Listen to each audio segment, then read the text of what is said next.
Hey, everybody. Thanks so much for joining today. So, today is our third day in our Mental Health Awareness Week and raising money for mental health. The goal this week is to raise $5 million, and I'd like to say that we are up to $1.2 million so far, and so we definitely made some good progress. I'd love to get to a point where we're a little bit farther ahead. I don't want to be, inching in to the very last minute. Um, but good progress so far, and really appreciate everybody's donations, everybody jumping in. We had an incredible amount of people on the call yesterday with Rose Namajunas, who is has a title for the UFC.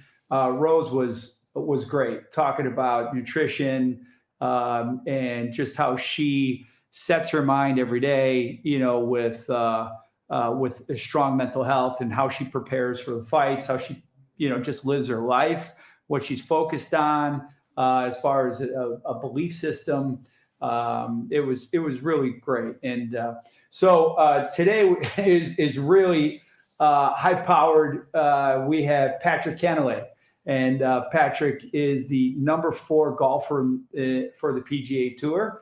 And then we also have Dr. Raymond DePaulo. So notice we're going to call him Dr. Ray, or he wants me to call him Ray. It's hard to call a doctor at his level just Ray, right? But he was the director of psychology at Johns Hopkins University for the last 15 years. And he's also involved with one of the charities that we're helping raise money for, which is Project Healthy Minds. So just to remind everybody, the 3 charities is the Wounded Warrior Project, the American Foundation of Suicide Prevention, and then Project Healthy Minds. So just to try and get some more momentum in the money raise, and everybody knows that every dollar that's donated, Guaranteed Rate's going to contribute 3 for 1. So for every $1, it turns out to be we're donating additional 3, so it's $4, right? So what I'm going to do is personally, I'm going to donate $200,000, and that $200,000 will actually be $800,000. The company will match the $600,000. So that gets us to just about $2 million. So we got $3 million to go. And the contributions that we need to get to in order to hit the 5 million is a little less than 800,000, right? So if we have contributions to about the amount of about 800,000, well, if you take 800,000 and then you have that by 3, it's 2.4 million, right? And that gets us over the 3 million. With the 2 million we already have, we'd hit the 5 million. So I want to let everyone know we're close. We're not that, it doesn't seem like, it seems maybe we're far away, but we're not that far away. So we're just about 2 million right now. Please, everybody, I'd love as much participation as possible. Jump on rate.com/mental health. And you can go on there and choose the charity that you want to contribute to, or choose all charities equally. It's definitely your call. And if you want to learn more about the charities, you can go to the very first day on YouTube Live. And we had the directors and CEOs from all 3 charities talking about what they're doing towards mental health. And it's been great. So we're going to have Patrick on. Patrick. Hi, Victor. Thanks so much for joining. I really appreciate it. Thanks for having me. Yeah, you got it. Patrick, you and I had a great lunch last week. Really enjoyed getting to know you better and hanging out. And one of the things that I was incredibly impressed with is just, how thoughtful you are and disciplined in your approach, just in everything, like in everything you do in life. And I'd love to hear, your thoughts around, your personal mental health and what you do to kind of stay on track, and your regimens, all that kind of stuff. I think it's tough. I think one of the weird things about the mental health is everyone has different challenges. And so, for me, at least, defining what those challenges are for me and being cognizant of that has helped me be better at, maintaining kind of a even keel or a good frame of mind most of the time. And until I think I realized exactly what the things are that bothered me, or maybe got me out of the space that I wanted to be in, I wasn't able to combat it because I didn't even know really what I was combating. I just would be in a bad mood, or I just would feel out of it. So that I think is a really helpful tool or helpful strategy that I've had, is really define what it is that kind of sets you off in the wrong way, and try to address that, whether that's either address it head on and try and beat that particular issue, or just let it pass by you and say, it doesn't really matter at the end of the day. Yeah, right. That's great. And then I know you've had injuries in the past that were really, at least it seems from my perspective, reading about it, was traumatic. And, you had to overcome a lot. How was mental health, a part of that? Was, kind of your mind and in the recovery process and getting yourself ready for, an incredible run and being the number 4 golfer. Now, is it number 4 golfer in the PGA or number 4 golfer in the world? It's like kind of the same thing, right? That would be the world ranking. Yeah, right. Yeah, PGA Tour is more cyclical, and world ranking is actually a 2-year ranking. So that would be a world ranking. Okay. Yeah, I would say, part of the problem, at least with the injury, is with that comes a certain level of depression because you can't do what you love to do. And for me, the injury affected not just what I love to do, but also my work. And so it was very difficult in that regard, that everything that I love to do and all the time spent, I couldn't do any of the things that I would usually turn to get out of a depression, because I wasn't able to do those things that was causing me to be depressed. That was maybe the most difficult part. And also, it's hard to recover from an injury and do the right work and think about it positively if you are depressed. So it can turn into a little bit of a circular problem, in that you have to do something to break that circle. Either you have to get more positive to try and break the pain cycle, or you have to break the pain cycle to try to become more positive. And so I learned a lot about myself during that time and grew a lot as a person. What were some of the things that you did to get yourself? Did you read books, or was it, I don't know if you got into any kind of mindfulness practices, or is it just generally shifting to a positive mindset? Yeah, I did some meditation stuff, and then also read a fair amount about it. I would say I had so much time that I had the ability to read, which is different than when I'm playing golf all the time. But I think getting to a place of, I like the term equanimity, getting to a place of equanimity where things happened, but I didn't necessarily attach a positive or negative charge to them, because a lot of things were negative. So if I was attaching a charge to all the things that would happen in my life, if I went through the day, most of them would be negative. So not attaching that feeling or emotion to events that happen in the day helped kind of mute the depression or mute the negative things that were happening. And I just kind of interpreted those things happening as they just happened. No good, no bad. And so that was a good baseline for me to kind of launch off and kind of improve.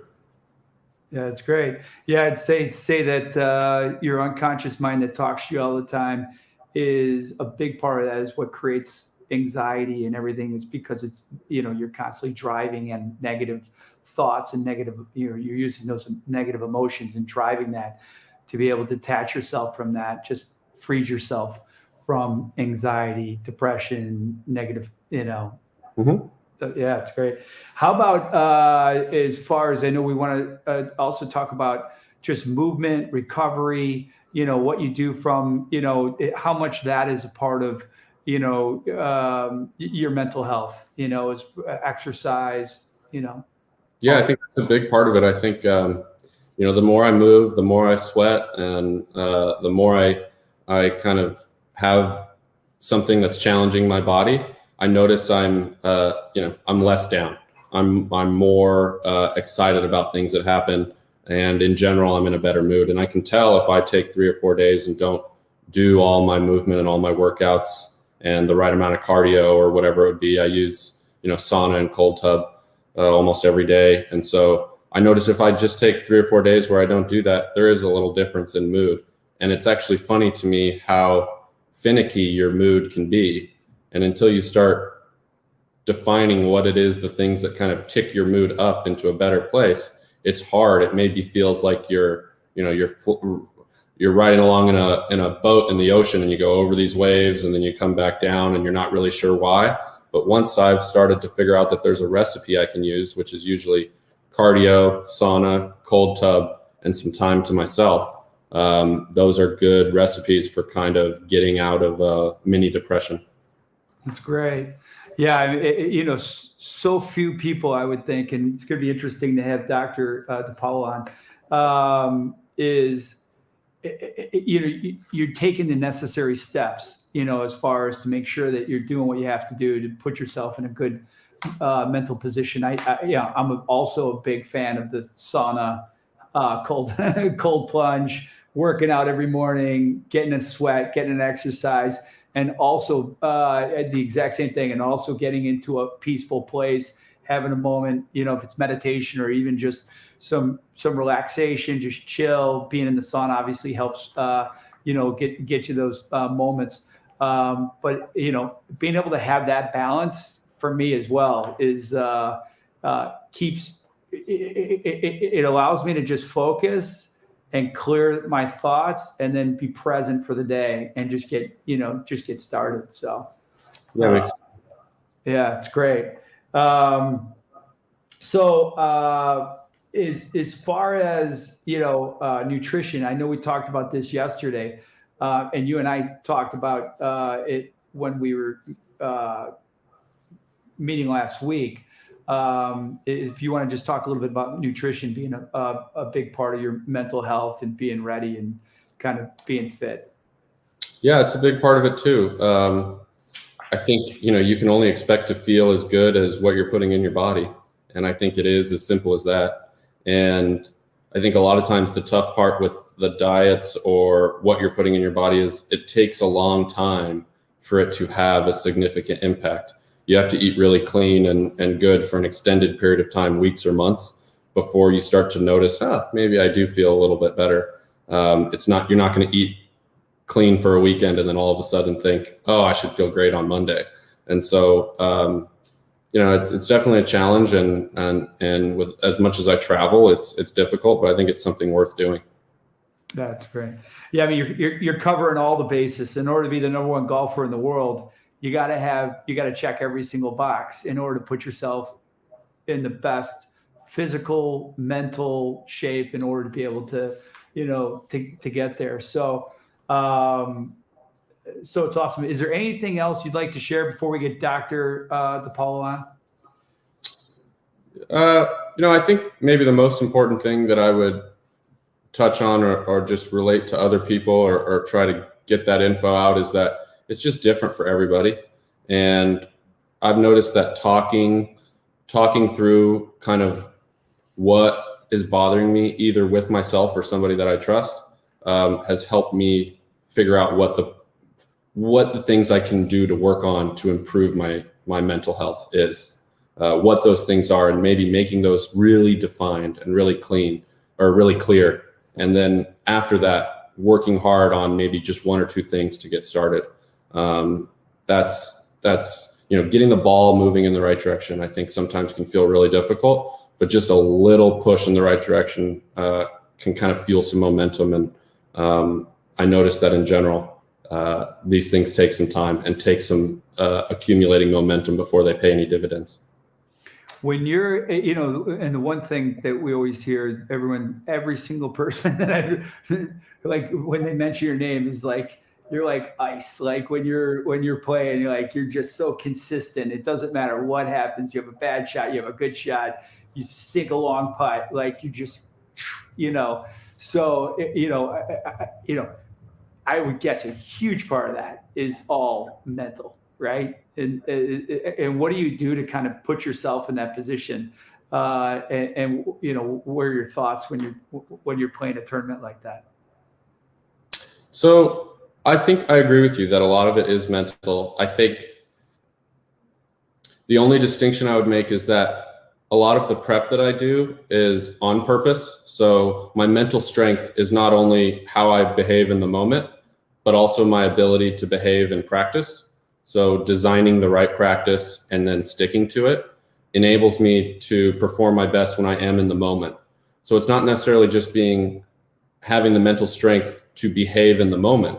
It's easy when the pressure's on to go through your routine and do your systems check and work really hard and focus and be present.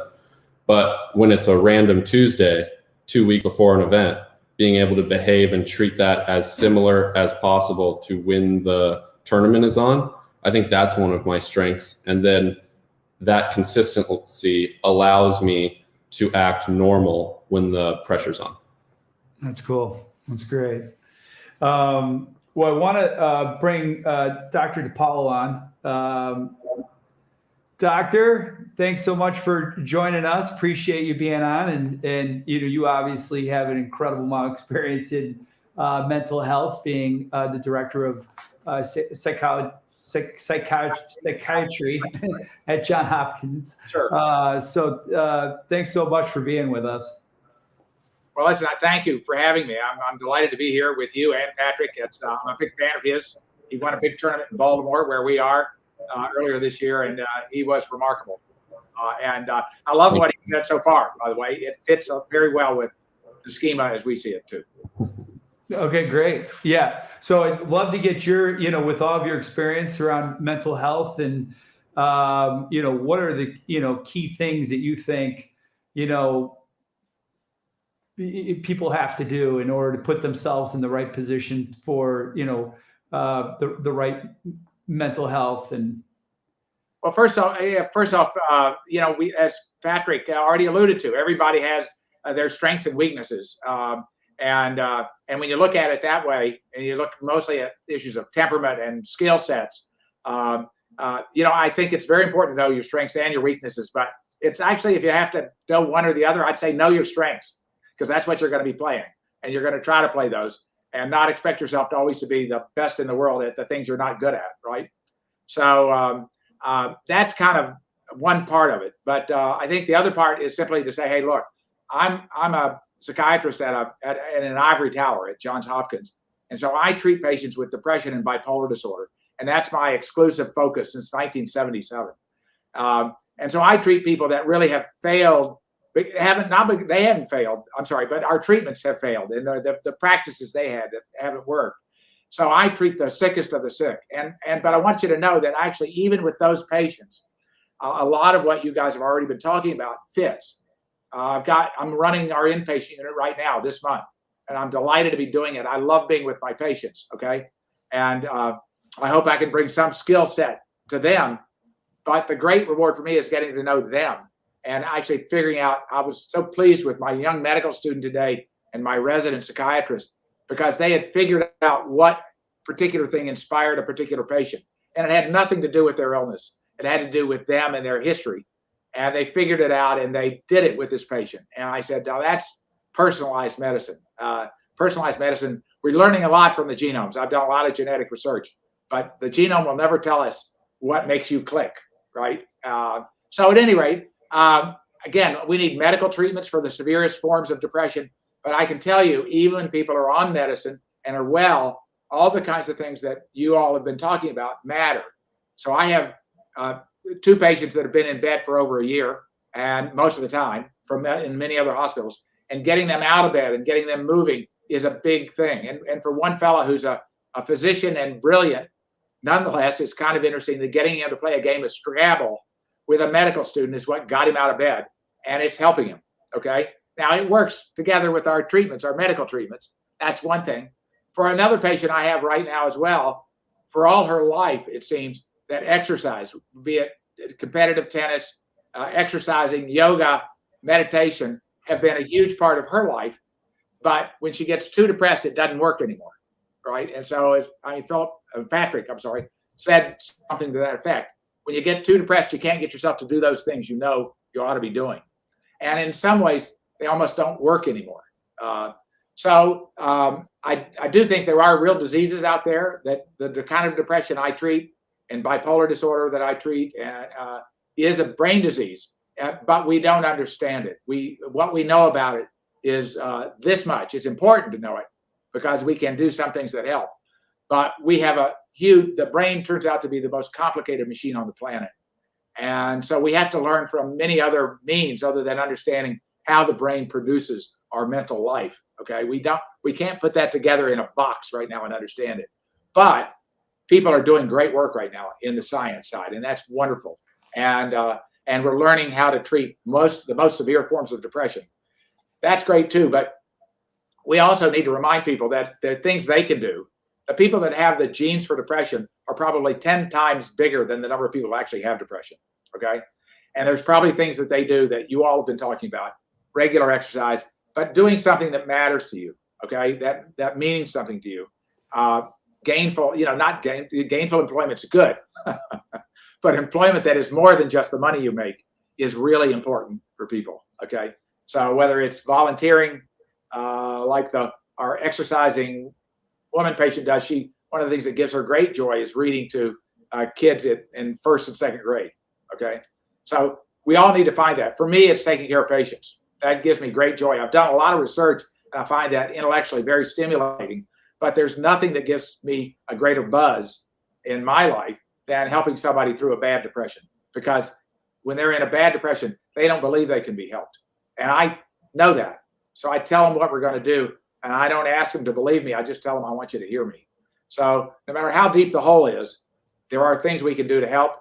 But it is also, I have tons of people for whom exercise and sometimes just getting off into the woods. I have one youngster as a teenager, and I have now a fellow who works as a guide for fishermen fishing and hunting. That their time outside in the wilderness is like central to their mental health. And I would tell you, I'm a huge golfing fan, but I'm a terrible golfer. Okay. And now as I'm getting older, our golf course keeps seeming to get longer and longer. But playing golf for me is a great recreation. Okay. And I think of recreation as recreation. So I can, as I said earlier today to one of your colleagues, I can play golf 10 minutes from where I work. And in the middle of the golf round, if I'm really into it, I won't remember what I do for a living. Okay. At that moment, I'm all about what I'm doing. And that's great to get away from what you do as well. So that's what the question I would ask Patrick is, what do you do that gets you completely away from golf that you think makes you appreciate your golf and want to look at it in new ways? So anyway, that's what I would say. Yeah, I'd say that's probably one of the more difficult things for me. I, for the most part, live it 24/7. However, I would say if I get lost in a good book or a good workout or, an entertaining conversation with friends, those are ways that I like to unplug and kind of connect in ways that aren't golf. Yeah, that's actually a very important point you make, because it is not just the physical exercise that matters, but it's the social interaction that matters too. And I think the pandemic has really, the COVID pandemic has made a lot of people with depression a lot worse. A lot of people with addictions a lot worse, okay? Because they don't have that structure, somebody to ask how they're doing, and those sort. And I'm personally spending too many months at home. I liked it; it was good, but I love getting back to being with my patients and my medical students and my trainees and my nurses. Yes. So doctor, is it mainly when people have that type of depression? Is it mainly medicine that is putting them in a position to get healthy again and get balanced and back on track? And well, let's put it that way. It's necessary, but I would say it's not sufficient. Okay. But it's true. If you're stuck in a very bad depression, it's not the person's fault. And great people have gone through it and been immobilized by it. Okay. And in every profession. golf and everything else. But I do think that, and so medicines are very important, but that's not the same thing as getting to full recovery, okay? And getting back to where you can engage in your life and with joy. I mean, that's what we want people to be able to do. We want people to thrive. But it is true that you got to start somewhere. Patrick said when you got to do something, pick one or two things, right? So when I've got a severely depressed patient, I'm not trying to get them immediately to exercise. That's just too hard for them right then. I want to get them at least to accept treatment and encouragement from me, even though they won't feel encouraged by it initially. Okay. And then get on a medication most often. But also we have now farther advanced electronic, if you will, treatments. ECT is an old one that people worry about, so-called shock treatment, but it works. It's still the best treatment we have for the most severe forms of depression. When people can't move, they can't think, this can get them started, okay? But we're now developing other ways to do it without all the adverse effects of ECT, the memory loss, and the having to go through anesthesia. So there's a now called transcranial magnetic stimulation that's now being talked about in the press, because it looks like potentially, if we can make it just a little bit better, it might replace ECT. That would be wonderful. That'd be a huge breakthrough. And people can do that as outpatients. It doesn't require anesthesia. It doesn't cause any memory loss. It's a magnet, literally. Magnets have been very helpful to us in imaging the brain. We're studying the brain now with what we call functional magnetic resonance imaging. That's a breakthrough because we can watch people trying to do tasks and see which parts of the brain are lighting up, which parts of the brains are seemingly turning off. They don't really turn off, but we're learning more about that. But the brain is simply, as one person put it, they were worried that the brain may be more complicated than it is smart, so we may never fully understand it. But we know enough to be useful. And but I would see the treatment as having two parts. One is for the worst part of the disease, and the other is for the person. And that's what you guys have been already talking about. Yeah. Whatever discipline you're in, what the discipline I'm in, we all need that. What are your thoughts on? I've seen some studies and documentaries on people using mushrooms in a microdosing in small settings in offices and stuff. That I'll say two things about that. And first off, the reawakening of this, that these things may be useful clinically, happened here at Johns Hopkins, okay, with a fellow named Roland Griffiths, okay, and he's kind of the star of this little book called How to Change Your Mind, okay. But the thing I would say about either whether it's microdosing or anything else, don't do this at home. These are very powerful things, and and when we give it to people to try to treat their depression or try to help them with smoking cessation or alcoholism or things like that, they get hours and hours of counseling before the event. During it, they have somebody literally right there with them, and then afterwards as well. So that this is not something people should be doing recreationally. So I'm not for that. My patients have gotten into real trouble with it, those that do it, okay? And so I would say, let's study this, let's get control of it, let's learn how to do it correctly. And then certainly I'm all for it. A treatment for diseases, we need better treatments. There's no doubt about it. So, but I don't think this is something people should be doing at home. I really don't. Yeah, definitely not. Yeah, I was just curious. Yeah, and obviously, anybody who is experiencing, deep depression, bipolar, so one of the charities that Dr. Ray is a part of is Project Healthy Minds, and it's really electronic way for people to be able to get find treatment, I guess, in an easier path, right? And the intent is that technology is going to continue to expand and build, so it's going to be as easy as trying to order Uber is what I was told, which is great. Work may not be as easy, but getting access to it we hope will be getting access to it. That's what getting access to it, which is a huge start, right?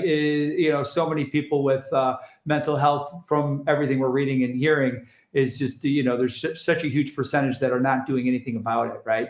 So that's great. So I really appreciate it. This is incredibly informative, and I love, Patrick, I love hearing, just how you think about the way you live your life, how focused you are, how mindful you are. And when you think about, everything you're doing, golf 24/7, you put yourself in every position possible, to be mentally, physically, emotionally in the best possible shape to be a winner. And I just think it just goes to show for everybody, everything, if you are in a state of depression, you go through whims, and no matter where you are, there's no downside from healthy eating, mindfulness practices, working out, getting a sweat in, doing what you have to do, right?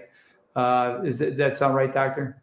The one other thing I want to make people feel good about is asking for help. Regardless, Patrick has done it. He's got people that work with him, but ask for help. Do it early. And don't worry about the fact that, well, maybe I don't need this, right? Because after all, we physicians are happy to tell you, yeah, you just need a little of this or a little of that. Okay, it doesn't always have to come down to mechanics. Love that. Patrick, any last words? No, but after what Doc said, I think I'll cancel my psilocybin order. I was going to make another joke. It probably wouldn't have been a good one. So I'll hold that one back. But thanks so much, guys. I really appreciate you joining. And this has been great. Super informative. Thanks, Victor. Thanks, Patrick. Yeah, thanks, Patrick. Thanks so much, Doctor. All right, everybody. So again, to donate, it is joining rate.com/healthy mental health. Again, rate.com/mental health. Love it if you please support us here. It's going to a great cause. These are, we mentioned the one website, Project Healthy Minds. I mean, this is a way for people to be able to go and, as Doctor said, find where they can go and get help, and then, in a much easier way. So thanks so much for joining, everybody. Really appreciate everything you're all doing to, help us within the organization, and help us with the foundation and the raising money. Thank you. All right. Thanks, everybody.